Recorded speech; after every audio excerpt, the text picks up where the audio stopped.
کیا ہے حضور صلی اللہ علیہ وسلم پر نبوت تو ختم ہو چکی، البتہ جیسے سنن ابی داؤد کی حدیث ہے، مجددین امت اس امت کے اندر مسلسل اٹھائے جاتے رہے ہیں۔ ان اللہ یبعث فی هذه الامة علی راس کل 100 عام من یجدد لها دینها، تو وقتاً فوقتاً تجدیدی دعوتیں اٹھتی رہیں، اصلاحی کوششیں ہوتی رہیں، دین کی حقیقت کو دوبارہ زندہ کیا جائے، دین کی اصل تعلیم کی طرف لوگوں کو دوبارہ راغب کیا جائے۔ یہ رسومات کا تومار، یہ بدعات کا تومار جو ہے، اور پھر توہمات کا تومار، کسی طرح ان تمام سے مسلمانوں کو نجات دلا کر پھر حقیقت دین کی طرف متوجہ کیا جائے۔ ہمیشہ ایسے موقع پر یہ ہوتا رہا ہے کہ جو ٹریڈیشنل علماء ہوتے تھے اس دور کے، اور جو فرقہ بندی اور فرقہ پرستی کے عادی ہو چکے ہوتے تھے، ان کی طرف سے شدید ترین مخالفت ہوئی۔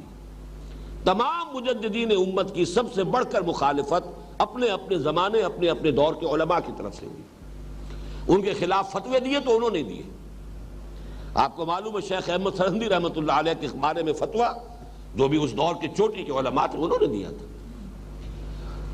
سید احمد بریلوی رحمۃ اللہ علیہ اور شاہ اسماعیل شہید رحمۃ اللہ علیہ اور ان کی پوری جماعت کے بارے میں یہ فتویٰ کہ یہ کافر ہے، مرتد ہے، واجب القتل ہے۔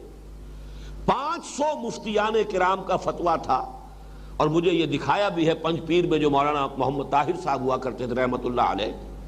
ان کے پاس وہ کتاب موجود تھی، 500 مفتیوں کا فتویٰ ان کی مہروں کے ساتھ کہ یہ لوگ مرتد ہیں، کافر ہیں، واجب القتل۔ ظاہر بات ہے کہ اس وقت جو لوگ بھی ان حضرات کے ساتھ آتے تھے انہیں یہی اچنبھا ہوتا ہے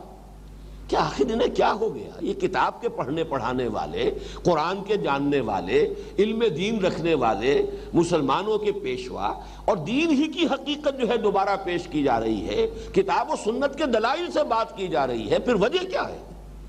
مخالفت ان کی طرف سے کیوں ہو رہی ہے؟ یہ ہے وہ فینومینن کہ جو اس امت کو بھی چونکہ پیش آنا تھا بار بار، اور ہر صدی میں پیش آنا تھا۔ اس لیے کہ اگر یہ معاملہ جیسا کہ حدیث سے ظاہر ہوتا ہے، اگرچہ علماء کا تقریباً اس پر اجماع ہے کہ ضروری نہیں کہ ایک صدی میں کوئی ایک ہی مجدد ہو،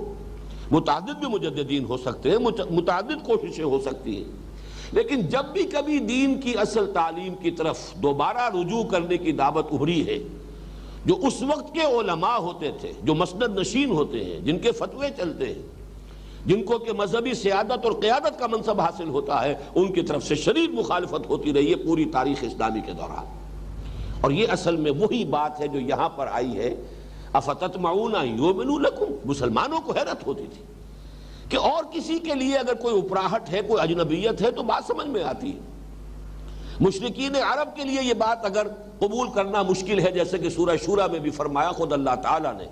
کبر علی المشرکین ما تدعوہم الیہ، اے محمد صلی اللہ علیہ وسلم جس بات کی طرف آپ انہیں بلا رہے ہیں مشرکین کو، ان پر تو یہ بہت بھاری ہے، بات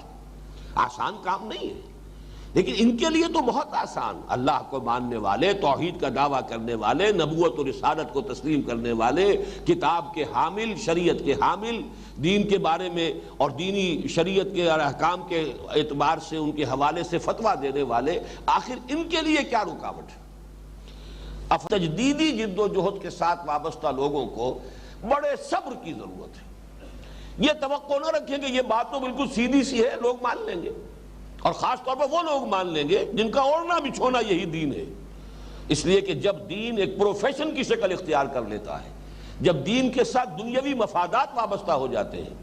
جب دین کے ساتھ منفعتیں شامل ہو جاتی ہیں، تو یہ جو دین کی صورت ہوتی ہے، پھر اس سے وہ یہ توقع رکھنا کہ وہ صحیح بات کی تائید کریں گے یا صحیح بات کی توثیق کریں گے یا صحیح بات کو تسلیم کر لیں گے، یہ در حقیقت خیال خام ہے۔ اور اگر یہ توقع رہے گی تو انسان پر بہت جلد مایوسی اور بددلی کا حملہ ہوگا۔